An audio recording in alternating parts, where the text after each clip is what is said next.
Hey, what is up, YouTube? Have you been having trouble with your Google TV remote? Were you previously able to use the remote to do things like turn up the volume, change the input, and even power your TV on and off?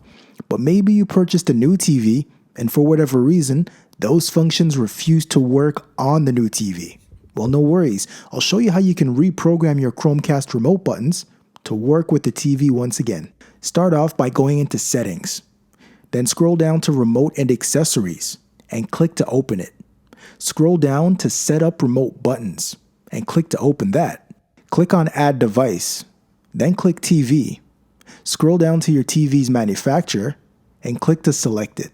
Now click Volume, and when prompted, click Next. Follow the on-screen instructions and press the volume button on your Chromecast remote either up or down.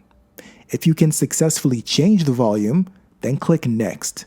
Now click the power option on the screen, and then click the power button on the Chromecast remote. When the TV turns off, wait 8 seconds and press the power button again. If that works successfully, then click Yes. Now click the input option on the screen. Then click the input button on the Chromecast remote. If that brought up the input selection screen, then click Yes on the Google TV. You can now press OK. And if all went well, the Google Chromecast remote can now be used to control your volume, input, and the power of your TV once again. And if things are still not working for you, check out my other video on how to factory reset your Chromecast remote.